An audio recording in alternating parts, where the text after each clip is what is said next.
Welcome back to the channel, everybody. Hope you guys are doing well. In this video, we're gonna do some extensive testing on some of the new items coming in the upcoming BattlePass, the Ravager Ascension. The new heavy wheel, the Titan, is pretty self-explanatory. It basically automatically repairs itself when there are carcasses nearby. The Titan wheel sits at 250 power score, tonnage is 2900. Cabin power drain is only -9 when it's upgraded. Durability 810 and the mass is 358 when it's upgraded. A normal one weighs 430 kilos and power drain is -10%. I can't really test this one because we do not have a visual durability number for the wheels to see what's going on at every given moment. But looking at all the parameters here, these are going to be pretty powerful. The only thing I can show you guys now is how long it charges before it activates the repair function.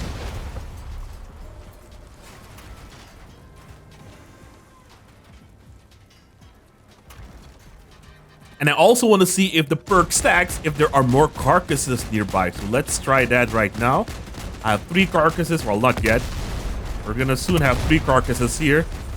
And we're going to see if the perk charges faster or not. It does look like it, actually. The next item we're going to look at is the new legendary radiator. Now, on the Russian stream, they explained it a little bit better and went into more detail. But on the NA stream, they kind of struggled to explain what this thing even was. The Aquila radiator sits at 400 power score, durability is only 121, energy drain is 3, and the mass is 120 kilos. And these are the mounting spots for your new GPU.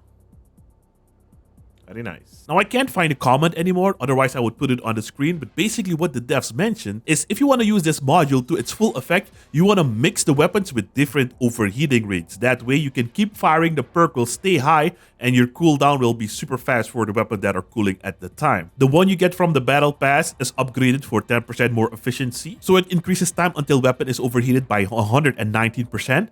And for a normal one, it's 90%. For shotguns, the bonus is 65% for an upgraded one. For a normal one, it's 49%. And cooling rate of all weapons is increased by 26%. And for a normal one, it's only 20%. So this is one of the examples I wanted to show you. I have a Term, I have a Dual, and an AC-72 Whirlwind. All have a different overheating rate. So if you keep firing with this thing, you can fire non-stop and keep the perk very high. All the weapons will cool down very fast. The 2 are gonna overheat. And then you can still fire with that one. And while the other one is still firing, see, and now we get 5 times the charge with our 2 radiators. And the others will cool down fast, only 26%. Not that much, but you know, it still helps. The second build I wanted to show you is this thing. This thing has 3 equalizers and 1 Aurora. I'm gonna fire them all at the same time and they're gonna overheat at the same time. And we're not gonna get the full effect of the perk of the new radiator. So we got 1 time the charge, 2 times the charge. It's probably gonna stop at 3, and then the weapon overheat. They're all gonna cool down, and we're gonna lose the perk really quick. But I think if you split the triggers, shoot with the equalizers first, and once they're almost overheated, activate the Aurora as well, you should be able to get a continuous stream of firing. So the perk will keep charging. See, perk is still charging, 4 times the charge, and now the equalizers are running. And now you can keep that 5 times the charge. I remember the old builds, the old KTM builds in Clan Wars used to fire non-stop. And with a build like this, those builds might actually be viable again. This is another setup that might be interesting as well. We have 3 imps and 1 hammerfall. The hammerfall overheats super quick, and then the imps can keep firing. They both stop for a split second, but they quickly cool down and then you can keep firing. So this is pretty nice as well. Let's check out how much damage we can do. I think we're gonna get like around 3k, yep. 3.5. Okay, 3.5k. That's not bad. That is not too shabby. Now we have the same build, but with 1 shiver cooler and 1 Orange Seal radiator. Let's see how much damage we can do. We got 35 something with the old setup. Oh, this one's actually not too shabby.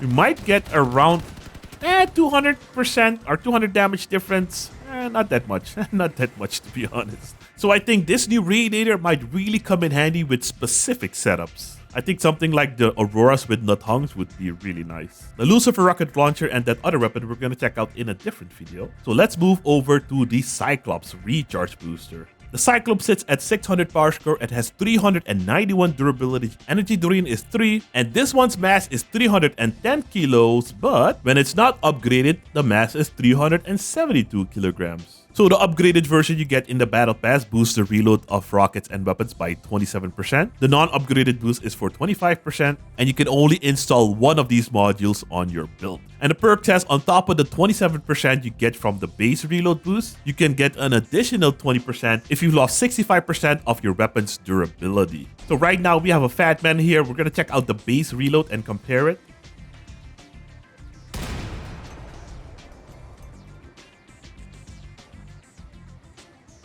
And right now we have a Fat Man with all the bells and whistles and a Hadron cabin with the new reload module.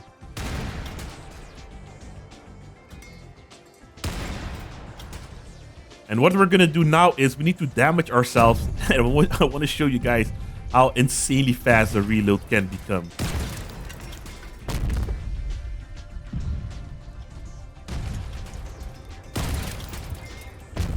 Alright, our Fat Man cannon is heavily sparking, and by the way, the Fat Man also has a perk that boosts the reload if you land direct hits. So check it out. That's actually pretty nuts, man. It's almost like that one special event we had, instant reload. That's pretty gnarly. That is pretty gnarly, and this is just one Fat Man. So yeah, like I mentioned, a direct hit speeds up the following shot of reload by 0.5 seconds. So pretty insane. And we have this upgraded for a faster reload as well. So this is the fastest of the fastest reload you can get possibly with the Fat Man. All right, both of my destructors are now sparking. Porcupine is not sparking though. That's pretty quick. That's pretty nice. Yeah, that's pretty nice. Pretty nice. All right, my Mastodons are already sparking heavily.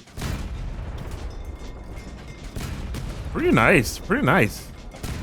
Let's try the double shot.